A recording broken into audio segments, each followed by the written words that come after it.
कभी एक ऐसे राजवंश के बारे में सोचा है जिसने एक दो नहीं बल्कि 85 भव्य मंदिर बनवाए, और वो भी उस दौर में जब भारत पर एक के बाद एक हमले हो रहे थे? तो आज हम बात करेंगे चंदेल राजपूतों की। एक ऐसा वंश जिसने पत्थरों में कला को जिंदा कर दिया और दुश्मनों के सामने लोहे की दीवार बन गया। जी हाँ, 85 ये सिर्फ एक नंबर नहीं है। सोचिए जरा, ये वो संख्या है जो चंदेलों के विजन, उनकी ताकत और उनके जुनून को दिखाती है। ये पत्थर में लिखी एक ऐसी कहानी है जो आज भी हमें हैरान कर देती है। तो सबसे बड़ा सवाल यही उठता है कि आखिर ये हुआ कैसे? बुंदेलखंड की धरती पर, जिसे उस समय जेजाग भुक्ति कहा जाता था, एक ही राजवंश ने जंग और निर्माण, इन दो अलग अलग चीजों के बीच इतना गजब का संतुलन कैसे बनाया? ये कहानी है ही कला और युद्ध के इसी अनोखे संगम की। चलिए इस कहानी को बिल्कुल शुरुआत से समझते हैं। आखिर ये चंदेल थे कौन और इनकी शुरुआत कैसे हुई? इनकी जड़ों में ना पौराणिक कथाएं और ऐतिहासिक सच दोनों का एक बहुत ही दिलचस्प मिश्रण मिलता है। तो देखिए, चंदेलों की उत्पत्ति की दो कहानियां सुनाई जाती हैं। एक तरफ एक बहुत ही खूबसूरत पौराणिक कथा है जो उन्हें चंद्रवंशी बताती है, यानी चंद्रदेव के वंशज, और दूसरी तरफ हैं ऐतिहासिक तथ्य जो हमें बताते हैं कि 9वीं शताब्दी में नन्नुक नाम के एक शासक ने इस राजवंश की नींव रखी थी। उन्होंने शुरुआत तो प्रतिहारों के सामंत के तौर पर की थी, लेकिन बहुत जल्द अपनी आज़ाद हुकूमत कायम कर ली। अच्छा, जब भी हम चंदेलों का नाम सुनते हैं तो सबसे पहले दिमाग में क्या आता है? जाहिर है खजुराहों की वो शानदार मंदिर। ये उनकी सबसे बड़ी और सबसे प्रसिद्ध विरासत है। और ये सिर्फ कहने की बात नहीं है। राजा यशोवर्मन और राजा धंगदेव जैसे महान शासकों के दौर में बने ये मंदिर, ये सिर्फ पूजा पाठ की जगहें नहीं थीं। ये तो पत्थरों में तराशी गई एक पूरी की पूरी एनसाइक्लोपीडिया थे जो उस समय के जीवन, समाज और विज्ञान के हर पहलू को दिखाते हैं। अगर इन मंदिरों को समझना है ना, तो इन्हें 3 अलग अलग नजरियों से देखना होगा। पहला, ये उस समाज का आईना थे।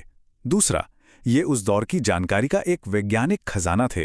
और तीसरा, ये आज भी मॉडर्न इंजीनियर्स के लिए एक पहेली हैं कि आखिर बिना किसी आधुनिक मशीन के इतने विशाल पत्थरों से इतनी बारीक नक्काशी की कैसे गई। और उनकी इंजीनियरिंग का कमाल सिर्फ मंदिरों तक ही सीमित नहीं था। उन्होंने बड़े बड़े तालाब बनवाए और वाटर मैनेजमेंट के ऐसे सिस्टम तैयार किए जो आज भी बुंदेलखंड में उनकी दूर की सोच का सबूत देते हैं। लेकिन कहानी का सिर्फ एक पहलू ये नहीं था। चंदेल जितने बड़े कलाकार थे, उतने ही बड़े योद्धा भी थे। तो अब कहानी कला के आंगन से निकलकर सीधा युद्ध के मैदान में पहुंचती है, जहां उनका एक बिल्कुल अलग ही रूप देखने को मिलता है। ये वो दौर था जब एक हाथ में छेनी हथौड़ी थी तो दूसरे हाथ में तलवार। जिस समय चंदेल अपने सबसे शानदार मंदिर बना रहे थे, उसी समय वो अपनी सीमाओं की रक्षा भी कर रहे थे। महमूद गजनवी से लेकर पृथ्वीराज चौहान जैसे शक्तिशाली शासकों तक उनका संघर्ष लगातार चलता रहा। और उस दौर में जब महमूद गजनवी की सेनाएं पूरे उत्तर भारत में तबाही मचा रही थीं, उसके रास्ते में एक चट्टान की तरह खड़े थे चंदेल राजा विद्याधर। वो उन गिने चुने भारतीय राजाओं में से थे जिन्होंने ना सिर्फ गजनवी को सफलतापूर्वक रोका, बल्कि उसे मैदान छोड़कर पीछे हटने पर भी मजबूर कर दिया। वैसे चंदेलों की बहादुरी की कहानी 2 महान योद्धाओं आल्हा और ऊदल के बिना बिल्कुल अधूरी है। ये राजा परमार्थिदेव के सेनापति थे और अपनी वीरता के लिए इतने मशहूर हुए कि उनकी 52 लड़ाइयों की कहानियों पर आलाखंड नाम का एक पूरा महाकाव्य ही लिख दिया गया, जो आज भी बुंदेलखंड के गांव-गांव में पूरे जोश के साथ गाया जाता है। देखिए, समय के साथ हर बड़े साम्राज्य का सूरज ढलता है, लेकिन कुछ अपनी ऐसी छाप छोड़ जाते हैं जो कभी मिटती नहीं। तो चलिए देखते हैं कि चंदेलों का अंतिम दौर कैसा रहा और वो अपने पीछे क्या अमर विरासत छोड़ गए। कालिंजर का किला, जिसे अजय कहा जाता था, मतलब जिसे कभी जीता ना जा सके, ये किला चंदेलों की ताकत का सबसे बड़ा सिंबल था। बाहरी हमलों से भले ही उनका साम्राज्य कमजोर पड़ गया हो, लेकिन ये किला उनकी शान का प्रतीक बनकर खड़ा रहा। तो क्या चंदेलों की कहानी इतिहास में ही खत्म हो गई?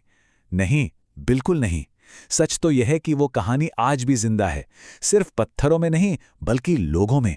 आज चंदेल समुदाय उत्तर प्रदेश, मध्य प्रदेश, बिहार से लेकर हिमाचल तक फैला हुआ है और उनके वंशज देश की सेवा में अपना योगदान दे रहे हैं।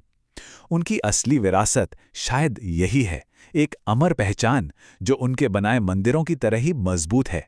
चंदेलों का इतिहास हमें एक बहुत गहरे सवाल पर सोचने के लिए मजबूर करता है क्या किसी भी सभ्यता को इतिहास में अमर बनाने के लिए कला और शक्ति, इन दोनों का साथ होना जरूरी है?